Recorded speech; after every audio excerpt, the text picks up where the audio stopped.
అవంతి నగర రహస్యం. తెల్లని మేకపిల్ల వెనుక ఉన్న భయంకరమైన రహస్యం.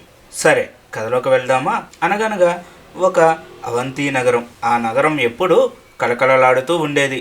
ఆ రాజ్యంలో ఇప్పుడు నిశ్శబ్దం రాజ్యమేలుతుంది. దానికి కారణం ఆ దేశపు రాజు జారీ చేసిన ఒక క్రూరమైన ఆజ్ఞ. 60 ఏళ్లు దాటిన వారు రాజ్యానికి భారం, వారిని బ్రతకనిచ్చే ప్రసక్తే లేదు అని రాజు శాసించాడు.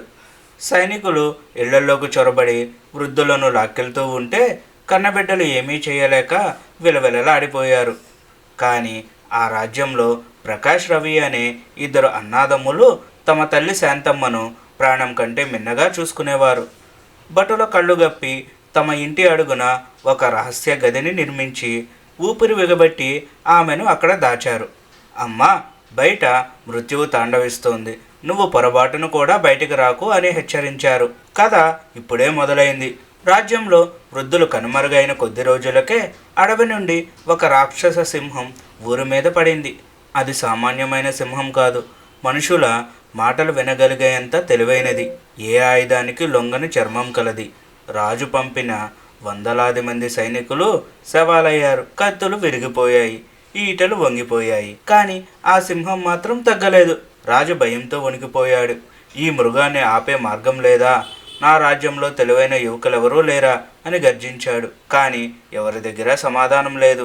ఊరిలో జరుగుతున్న ఘోరం గురించి ప్రకాష్ తన తల్లికి చెప్పాడు. శాంతమ్మ కళ్ళు మూసుకుని కాసేపు ఆలోచించింది. ఆమె ముఖంలో ఒక వింతైన చిరునవ్వు మెరిసింది. నాయనా, ఆ సింహం చర్మం వజ్రం లాంటిది. దాన్ని బయట నుండి ఏ ఆయుధము ఏమీ చేయలేదు, కానీ దాన్ని లోపల నుండి నాశనం చేయొచ్చు. నేను చెప్పేది జాగ్రత్తగా విను అంటూ ఒక రహస్య పద్ధతిని వివరించింది. ఆ ఉపాయం విన్న ప్రకాష్ ఒళ్ళు గగుర్పొచ్చింది. అమ్మా, ఇది నిజంగా పనిచేస్తుందా అని అడిగాడు. శాంతమ్మ ధైర్యంగా తల ఊపింది. మరుసటి రోజు ఉదయం ఊరి మధ్యలో ఒక వింత దృశ్యం కనిపించింది. ప్రకాష్ ఒక తెల్లని మేకపిల్లను సింహం తిరిగే చోట కట్టేసి ఉన్నాడు. ఆ మేకపిల్ల అచ్చం మంచు ముక్కలా మెరిసిపోతుంది. సింహం దూరం నుండి ఆ మేకపిల్లను చూసింది. దాని కళ్ళు ఆకలితో మెరిశాయి.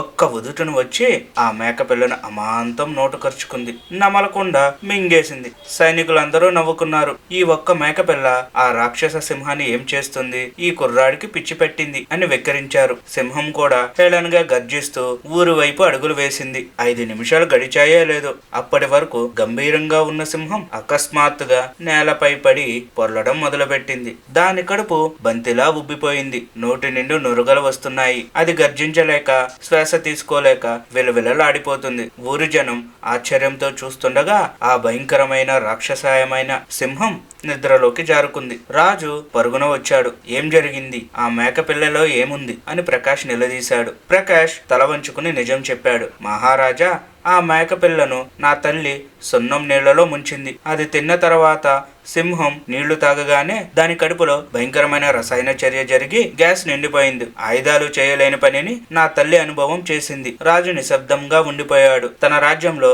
పనికిరాని వారిని తాను చంపేస్తున్న వృద్ధుల దగ్గర ఎంతటి జ్ఞానం ఉందో అతనికి అర్థమైంది.